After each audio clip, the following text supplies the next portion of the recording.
할렐루야. 여러분 주 안에서 강건하셨습니까? 문은성 목사입니다. 이 시간에는 잠언 심화강의 24번째 시간으로 잠언 6장 16절로 19절의 말씀을 통하여 여호와께서 미워하시는 7가지라는 주제하에 함께 은혜 나누겠습니다. 우리 하나님에게는 신성만 있는 것이 아니고 인격이 있기 때문에 하나님은 좋아도 하시고 싫어도 하시며, 하나님은 우리를 사랑하시기 때문에 다른 것을 섬기면 질투도 하시고, 하나님은 공의로운 분이라서 불의한 것을 싫어하시며, 하나님은 선하시기 때문에 악한 것을 싫어하시고 이 땅에 저스티스, 정의를 세우시기를 원하십니다. 하나님이 싫어하시는 것을 자세히 보면 하나님의 성품과 정반대되는 것임을 우리로 하여금 알게 합니다. 여기서 우리가 깨달을 할 것이 있는데, 그것은 무엇이냐면 하나님을 가까이 하면 하나님이 싫어하시는 것들과는 저절로 멀어진다는 것입니다. 하나님이 싫어하시는 것, 이것과는 멀어져야 되겠죠. 그래서 악은 모든 모양새라도 버리라 라는 말씀이 나오게 되는 것입니다. 다음 구절을 보면 우리가 이러한 맥락에서 더 깊이 깨달을 수가 있게 되는데, 야고보 4장 8절에 보면 하나님을 가까이 하라, 그리하면 이웃 접속사가 나오지요. 그리하면 너희를 가까이 하시리라. 죄인들아 손을 깨끗이 하라, 두 마음을 품은 자들아 마음을 성결케 하라는 말씀이 나옵니다. 뿐만 아니라 구약에서 민수기 16장 5절에 보면 고라와 그 모든 무리에게 말하여 이르되, 아침에 여호와께서 자기에게 속한 자가 누구인지 거룩한 자가 누구인지 보이시고 그 자를 자기에게 가까이 나오게 하시되, 곧 그가 택하신 자를 자기에게 가까이 나오게 하시리라 라는 말씀이 나옵니다. 그러면 하나님을 가까이 하는 것은 무엇입니까? 말씀을 가까이 하는 것이 곧 하나님을 가까이 하는 것입니다. 여러분, 말씀과 멀어진 사람은 절대로 하나님과 가까이 할 수가 없습니다. 말씀과 멀어지면 하나님 앞에 나올 수도 없을 뿐만 아니라 하나님 앞에 가까이 할 수가 없는 것이지요. 그러므로 하나님을 가까이 한다는 말은 말씀을 가까이 한다는 말씀입니다. 모든 영역에서 하나님을 인정해 드리라는 것이지요. 믿는 자가 말씀과 삶을 통해 하나님과 교통이 바르게 되면 하나님의 성품을 닮게 되고, 하나님의 성품을 닮으면 하나님께서 미워하시는 것과는 저절로 멀어지게 되어 있는 것입니다. 그러면 하나님이 싫어하시는 것이 무엇입니까? 첫째, 교만입니다. 교만은 하나님의 성품과 정반대되는 것입니다. 겸손과 하나님의 성품과 매칭이 되는 것이지요. 그래서 하나님은 교만한 자를 버리시고 하나님은 겸손한 자를 찾아 쓰시기를 원하십니다. 왜냐하면 하나님은 영광과 권능이 충만하신 분임에도 불구하고 죄인을 구원하시기 위해 이 땅에 가장 낮은 자로 오셨으니 얼마나 자신을 낮추셨습니까? 주님이 자신을 그렇게도 낮추셨기 때문에 낮춘 자를 쓰시는 것은 당연한 것입니다. 여러분, 자기를 높이는 자는 교만한 자이지만 자신을 낮추는 자는 겸손한 자이시지요. 그러므로 우리가 겸손하지 않으면 하나님의 미움의 대상이 되는 것입니다. 교만한 자는 말씀을 순종하지 않습니다. 그러나 겸손한 자는 하나님의 말씀에 순종하고자 합니다. 하나님께서 미워하시는 것이 바로 교만이고, 하나님께서 복 주시는 것이 바로 겸손입니다.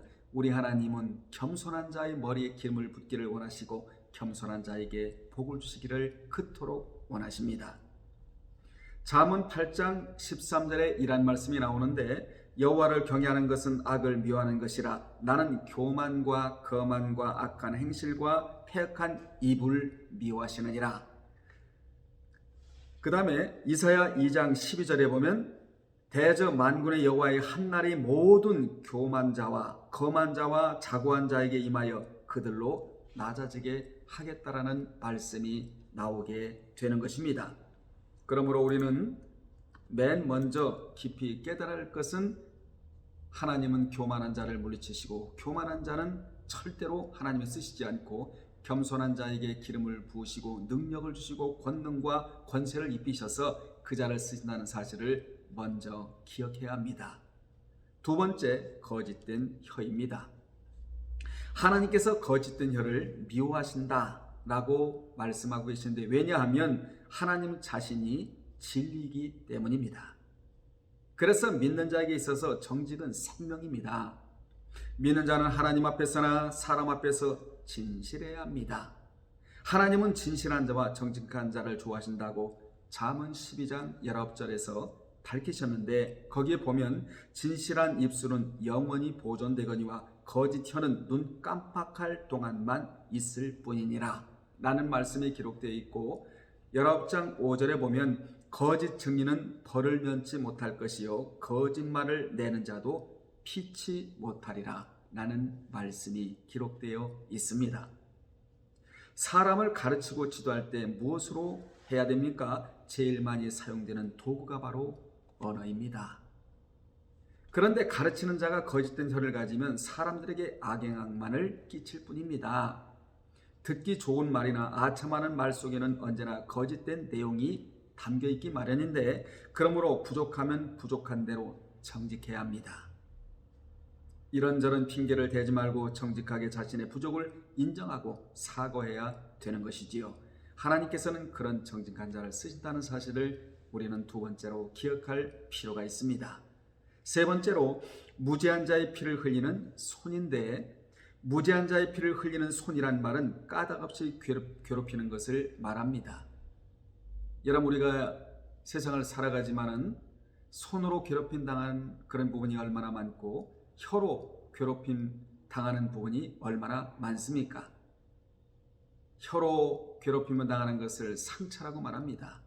그리고 손으로 괴롭히는 것, 이것은 바로 외적인 흔적이다 이렇게 말합니다. 저 사람이 잘못한 것이 없어도 아무 까닭 없이 괴롭히는 것, 이것이 바로 무죄한 자의 피를 흘리는 손이다 이렇게 표현하고 있는 것입니다. 그러니까 재미로 괴롭히는 사람, 그런 사람도 있기 마련 아니겠습니까? 하나님은 긍휼이 풍성하신 분이시기 때문에 무죄한 자를 결코 때리시거나 괴롭히시지를 않습니다.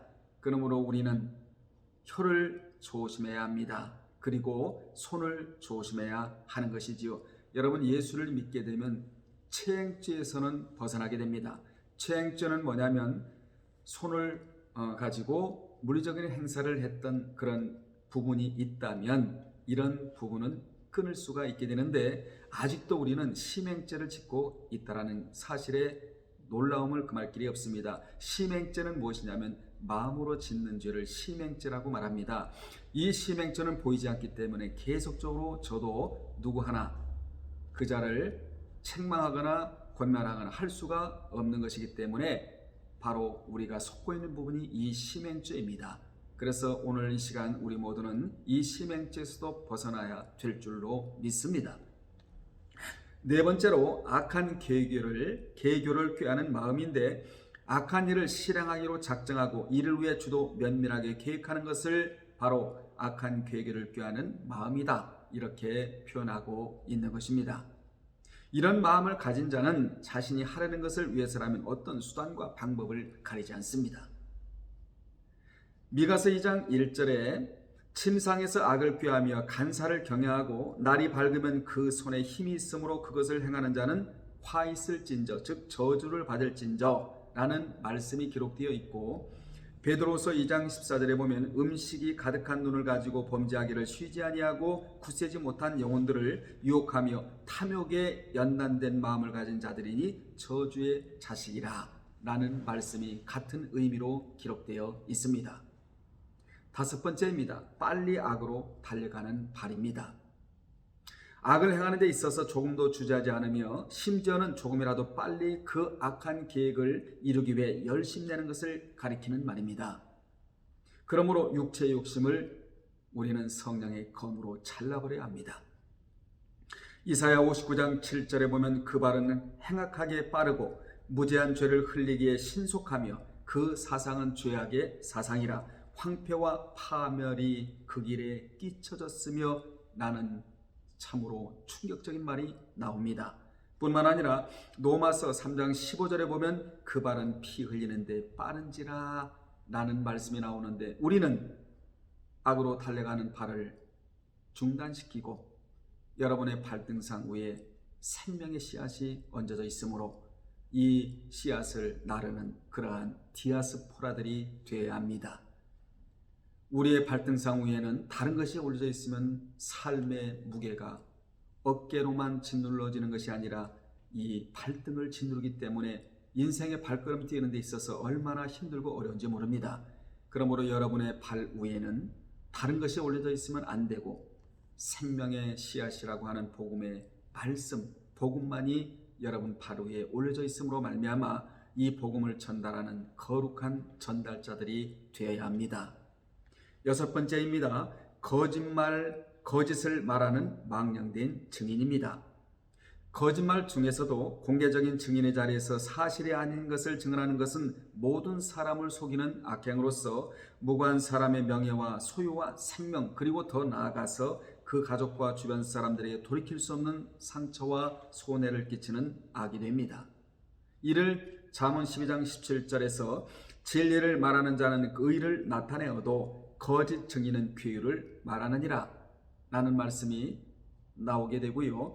스가랴 8장 17절에 보면 심중에 서로 해하기를 도마지 말며 거짓 맹세를 좋아하지 말라. 이 모든 일은 나의 미워하는 것임이니라. 여호와의 틀림없는 말씀이니라 라고 기록되어 있습니다. 일곱 번째입니다. 형제를 이간하는 자입니다. 아주 몹쓸 자지요. 이간은 사람 사이의 분쟁을 일으켜 관계를 파괴시키는 행위를 가리키는 말입니다. 고의적으로 사실을 왜곡시키고 오해와 분노를 불러일으켜 다툼과 파괴를 일으킨다는 점에서 사회적으로 심각한 피해를 주는 악입니다. 이를 로마서 16장 17절로 18절에 보면 형제들아 내가 너희를 권하노니 너희 교훈을 거스려 분쟁을 일으키고 거치게 하는 자들을 살피고 저에게서 떠나버리랍니다. 그들과 같이 해서는 안 된다는 것이지요. 이 같은 자들은 우리 주 예수 그리스도를 섬기지 아니하고 다만 자기의 배만 섬기나니 배가 신이 된다는 것입니다. 배만 섬기나니 공교하고 아첨하는 말로 순진한 자들의 마음을 미혹하느니라. 여러분, 사탄이 순진한 자의 마음을 미혹한답니다. 이 미혹하는 방법 중에 말씀이 들어가 있다는 사실입니다. 그래서 고도의 분별력으로 분별하지 아니하면 이 시대는 이 말씀으로 욕하는 세력들이 많기 때문에 자칫하면 넘어갈 수밖에 없는 것입니다. 그래서 마지막 시대는 능력의 시대보다도 분별의 시대다, 그렇게 말하고 있는 것입니다. 여러분에게 분별력이 있기를 주의 이름으로 축원합니다. 형제 사이를 이간질하는 사람은 여기 가서는 이 말을 하고 저기 가서는 저 말을 합니다. 여기 가서는 이렇게 아첨하고 저기 가서는 저렇게 아첨합니다. 하나님의 자녀라면 마땅히 화평을 이루는 자가 되어야 함에도 불구하고 말입니다. 우리는 거룩함과 화평함을 쫓아야 합니다.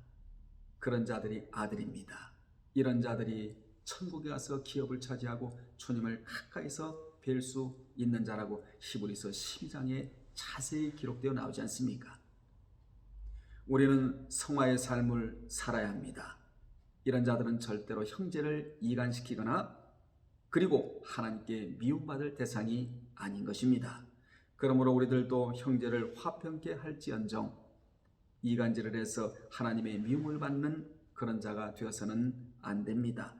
여러분, 화평과 거룩함을 쫓는 자는 하나님께 사랑받는 자입니다. 진정한 사랑, 아가페토스, 사랑하는 자들아 라는 평가를 받는 자들이 바로 거룩함과 화평함을 쫓는 자들이지 형제를 이간하는 자들이 아니라는 사실을 우리 모두 기억해야 될 줄로 믿습니다. 교회에서 분쟁을 일으키는 자도 이간하는 자입니다. 여러분, 말로 이간을 하고 그리고 거짓말로 이간을 하고 그리고 서로가 화목하게 하지 못하게 하는 이러한 것으로 이간할 때 하나님께 미움을 받게 된다는 사실입니다. 결론 내리겠습니다. 믿는 자라도 하나님 앞에서 살지 아니하면 신앙의 행위를 제대로 할 수가 없습니다. 그래서 믿기만 하지 하나님을 섬길 줄을 모르게 되는 것이지요. 모든 것이 자기 기준에서 신앙생활은 안 됩니다. 성경적 기준을 가지고 신앙생활을 합니다. 하나님 앞에 신앙의 태도가 불량해지면 안 됩니다. 신앙의 태도가 아주 반듯해야 합니다. 하나님과 교제를 통해 하나님의 마음과 뜻을 알아 하나님이 원하시고 기뻐하시는 일을 우리는 해드려야 합니다. 그런 자가 은총을 받을 수 있기 때문입니다. 하나님과 교제가 멀어지면 세상과 가까워질 수밖에 없습니다. 그러면 세상은 마귀가 역사하는 곳이기 때문에 믿는 자의 삶은 점점 더럽혀지고 속화되고 타락할 수밖에 없음으로 말미암아 하나님께 미움받을 수밖에 없는 것입니다. 그러므로 우리는 오늘 말씀을 통하여 하나님의 성품을 닮아야 합니다. 그래야 하나님이 기뻐하시는 삶을 살아갈 수가 있게 되고 하나님이 미워하시는 것에서 멀어지는 그러한 저와 여러분이 될 줄로 믿습니다. 다음에 또 전해드리겠습니다. 주님 안에서 평안하십시오. 할렐루야.